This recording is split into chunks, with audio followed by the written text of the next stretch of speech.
Thank you. I appreciate you being here on this gorgeous day in a magnificent setting. To think about all the lives that were lost here. Please all have a seat.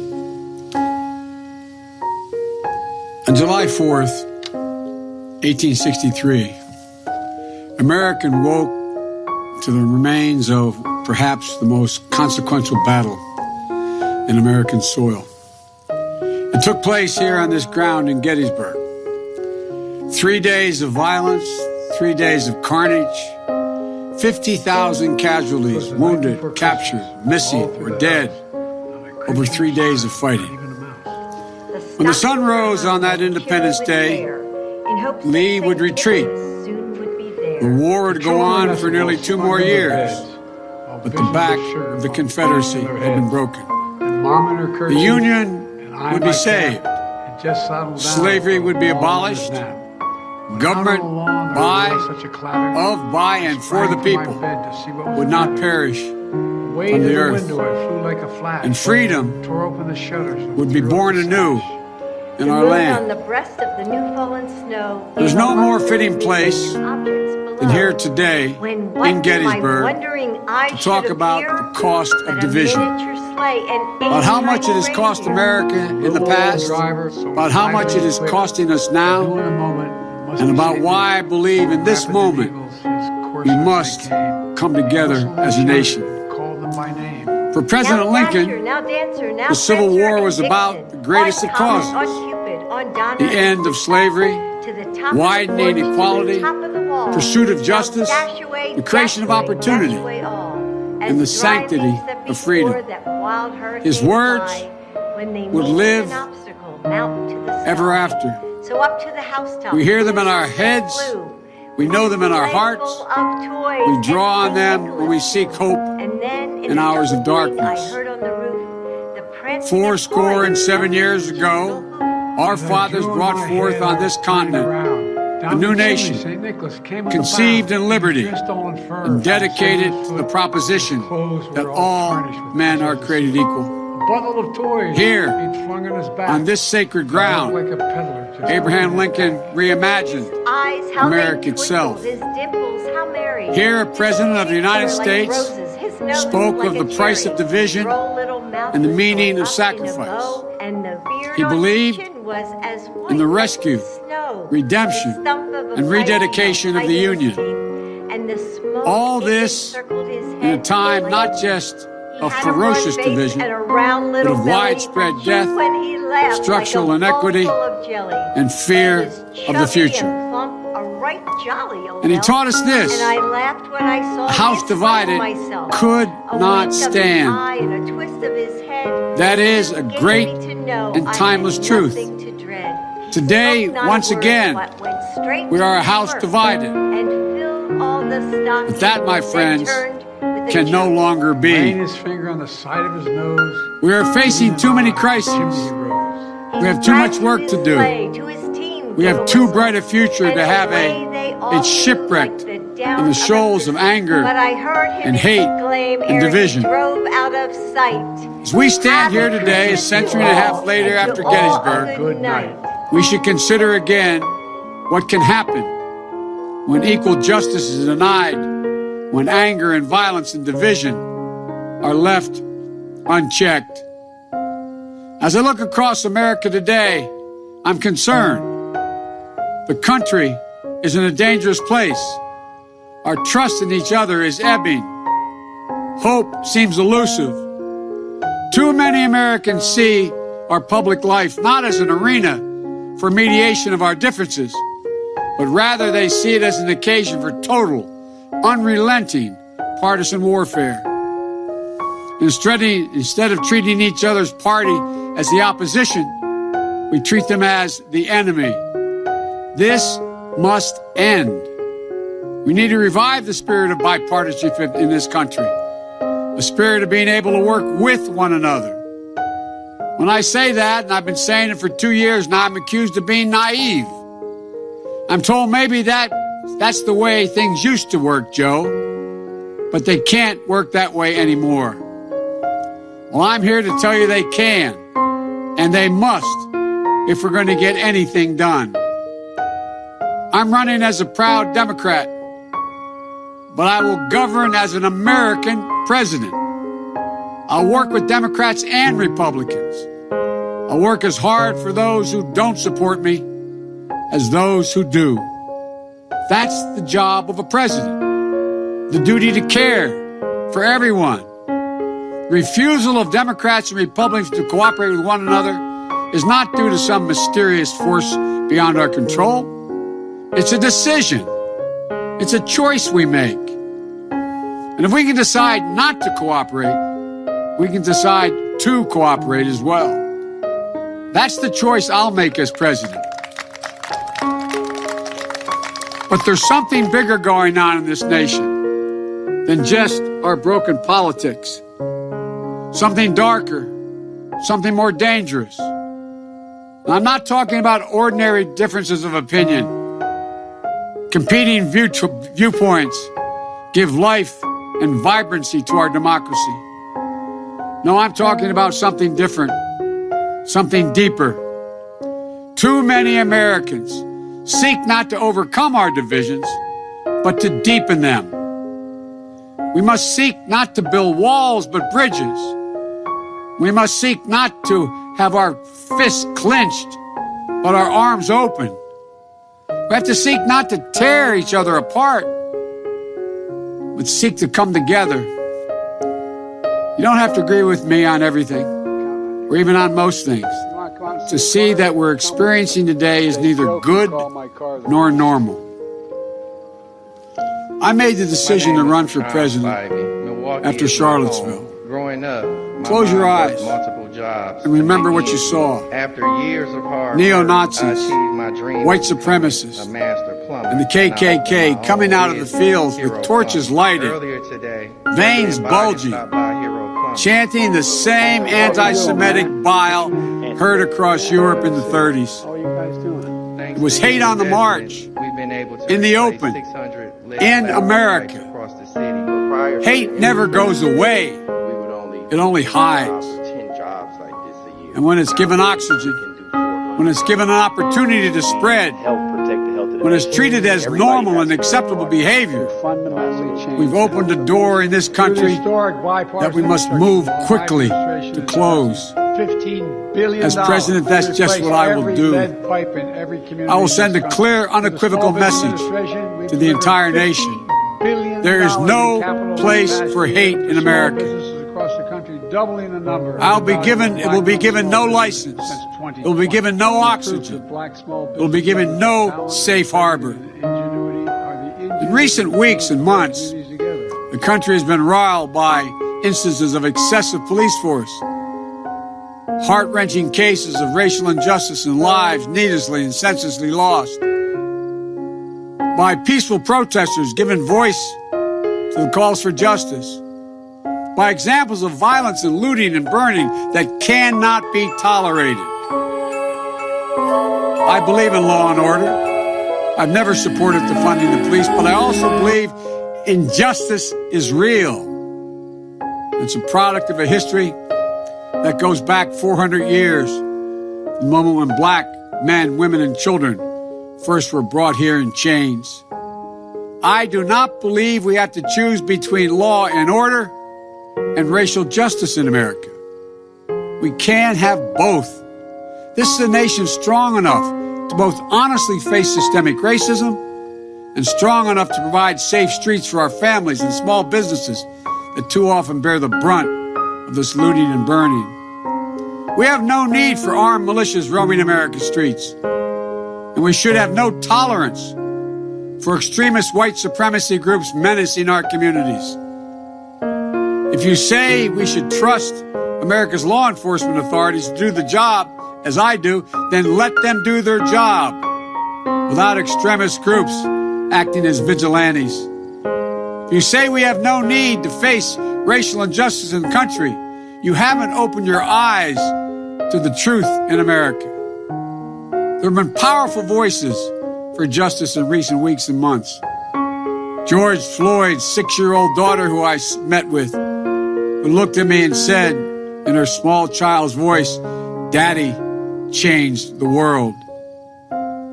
Also, Jacob Blake's mother was another when she said, "Violence didn't reflect her son, and this nation needed healing." And Doc Rivers, the basketball coach, choking back tears when he said, "We're the ones getting killed. We're the ones getting shot. We've been hung." It's amazing why we keep loving this country, and this country does not love us back. I think about that. I think about what it takes for a black person to love America. That is a deep love for this country that has for far too long never been recognized. We need in America's leadership that seeks to de-escalate tensions, to open lines of communications, to bring us together, to heal, to hope. As president, that's precisely what I will do. We paid a high price for allowing the deep divisions in this country to impact on how we deal with the coronavirus. 210,000 Americans dead, and the numbers climbing. It's estimated that nearly another 210,000 Americans could lose their lives by the end of the year. Enough. No more. Let's just set partisanship aside. Let's end the politics and follow the science. Wearing a mask is not a political statement. It's a scientific recommendation. Social distancing isn't a political statement. It's a scientific recommendation. Testing, tracing, the development, and ultimate approval and distribution of the vaccine isn't a political statement. It is a science-based decision. We can't undo what has been done. We can't go back. We can do so much better. We can do better starting today. We can have a national strategy that puts politics aside and saves lives. We can have a national strategy that will make it possible for our schools and businesses to open safely. We can have a national strategy that reflects the true values of this nation.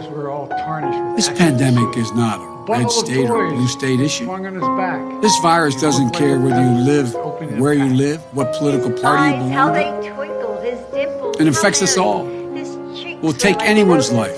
It's a virus. It's not a political weapon.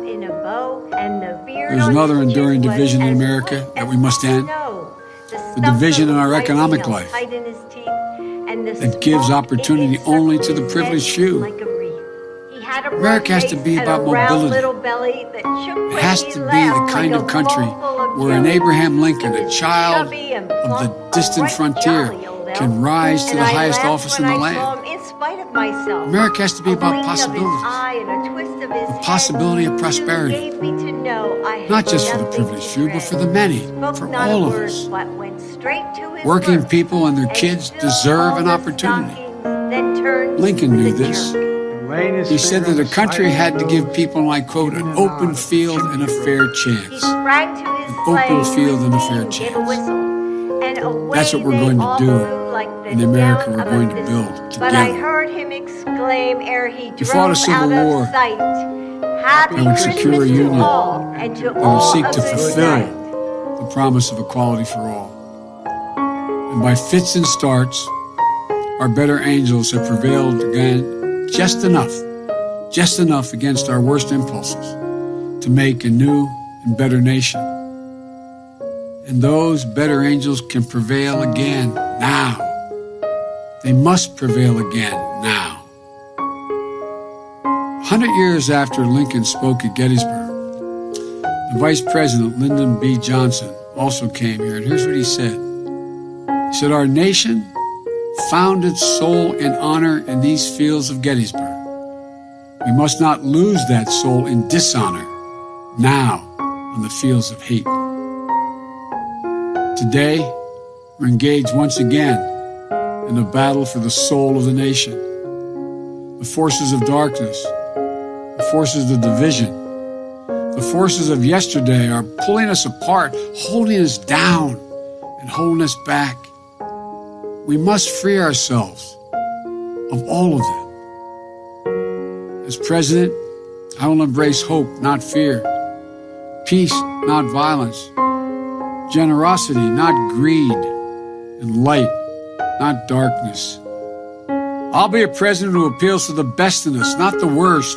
I'll be a president who pushes toward the future, not one who clings to the past.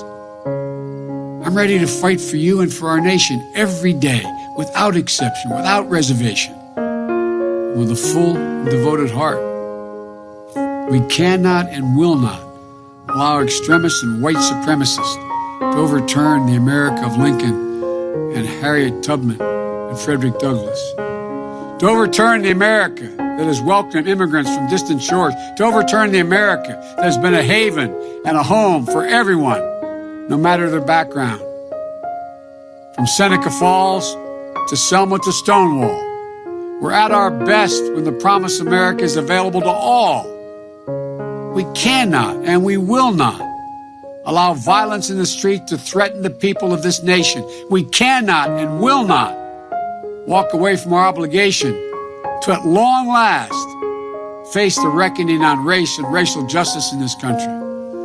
We cannot and will not continue to be struck in the partisan politics that lets us, this virus, thrive while the public health of this nation suffers. We cannot and will not accept an economic equation that only favors those who've already got it made. Everybody deserves a shot at prosperity. Folks, thank you. Duty and history call presidents to provide for the common good. My name is Rashawn Spike. And I will. Milwaukee is my home. It won't be easy. Growing up, my mom Won't be worked easy. multiple jobs to make Our ends meet. divisions today After are years of long-standing. hard work, I achieved Economic my and dream racial of becoming inequities a master plumber, have shaped and I us for opened my own generations. business, Hero Plumber. But I give you Earlier my today, word. President Biden stopped I by give you Hero my Plumbing. word. If I'm elected president, I will marshal What's your name? Anthony. the ingenuity and goodwill of this nation to turn division into unity and bring us together, because I think that the people are looking for that. We can disagree about how we move forward. We must take the first steps. It starts with how we treat one another, how we talk to one another, how we respect one another. You fundamentally change the In the second inaugural, Lincoln said, with malice toward none, with charity for all, with firmness and the right as God gives us to see the right. Let us strive on to finish the work we're in, to build up the nation's wounds, bind up the nation's wounds. Now we have our work to reunite America, to bind up our nation's wounds, to move past shadow and suspicion. And so we, you and I, together, we press on even now. After hearing the second inaugural address, Frederick Douglass told President Lincoln, "Mr. Lincoln, that was a sacred effort. We have to be dedicated to our own sacred effort. The promise of Gettysburg and the new birth of freedom was at hand. I think it's at risk. Every generation that has followed Gettysburg has been faced with a moment when it must answer this question: whether it will allow the sacrifices made here to be in vain or be fulfilled. This is our moment to answer this essential American question for ourselves and for our time.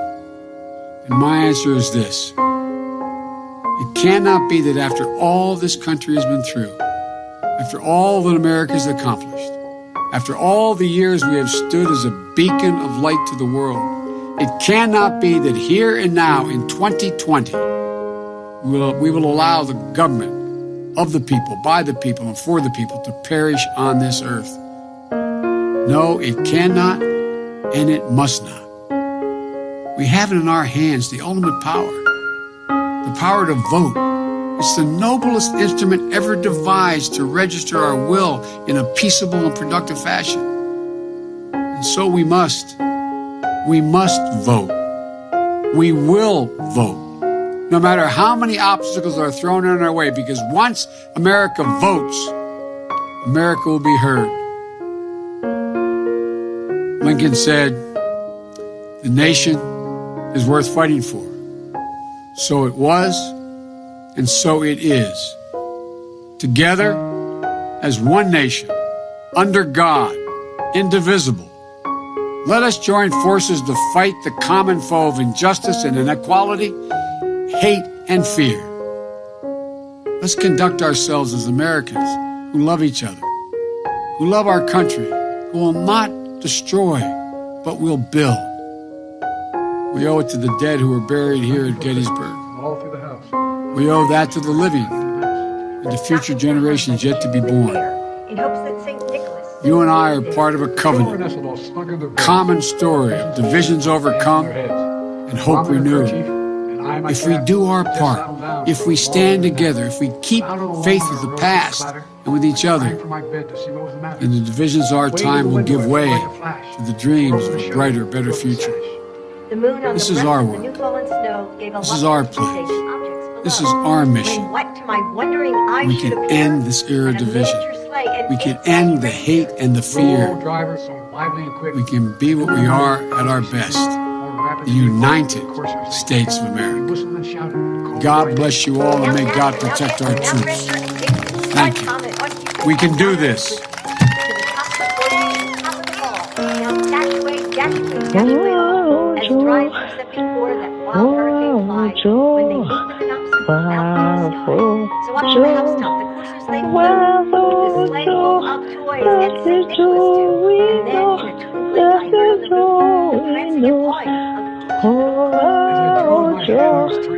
Now the chimney, St. Nicholas came back. He was dressed all in fur.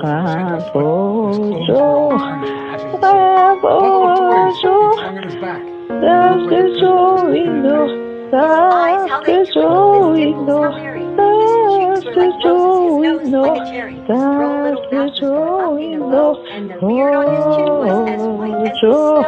The stump of the pipe held tight in his teeth, and the cigar it encircled his head. He had a broad face and a round little belly that shook when he laughed like a bowl of jelly. He was chubby and plump, a right jolly little elf, and I laughed when I saw him in spite of myself. Women all over the world, let's put our hands together in support of President Joe Biden and Vice President Kamala Harris. To the woman most responsible for my presence here today, my mother, Shamala Gopalan Harris, who is always in our hearts. When she came here from India at the age of 19, she maybe didn't quite imagine this moment. But she believed so deeply in an America where a moment like this is possible. And so I am thinking about her and about the generations of women, Black women,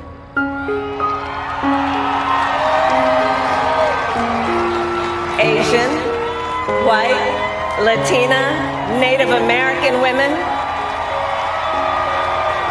who throughout our nation's history have paved the way for this moment tonight. Women who fought and sacrificed so much for equality and liberty and justice for all, including the Black women who are too often overlooked, but so often prove they are the backbone of our democracy.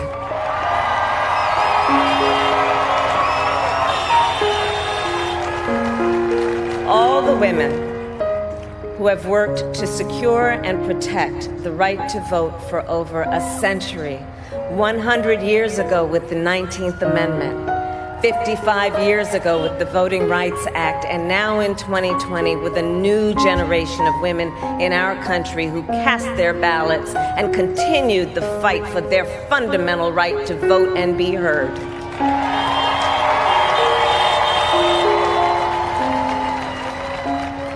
Tonight I reflect on their struggle, their determination, and the strength of their vision to see what can be unburdened by what has been. And I stand on their shoulders. And what a testament it is to Joe's character that he had the audacity to break one of the most substantial barriers that exists in our country and select a woman as his vice president.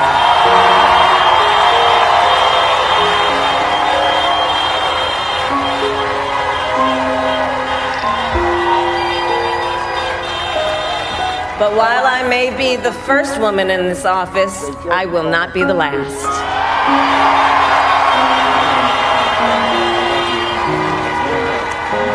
Because every little girl watching tonight sees that this is a country of possibilities.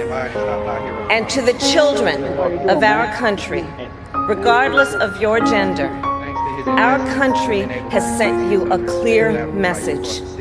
Dream with ambition, lead with conviction, and see yourselves in a way that others may not, simply because they've never seen it before. But know that we will applaud you every step of the way.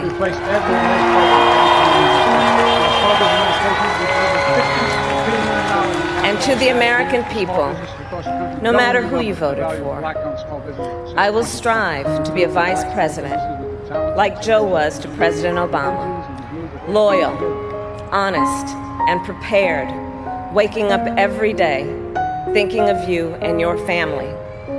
Because now is when the real work begins, the hard work, the necessary work, the good work, the essential work to save lives and beat this epidemic, to rebuild our economy so it works for working people, to root out systemic racism in our justice system and society, to combat the climate crisis, to unite our country and heal the soul of our nation.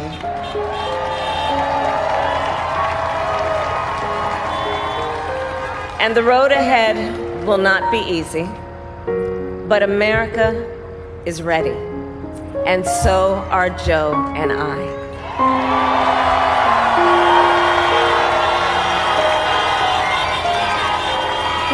We have elected a president who represents the best in us, a leader the world will respect and our children will look up to, a commander-in-chief who will respect our troops and keep our country safe, and a president for all Americans.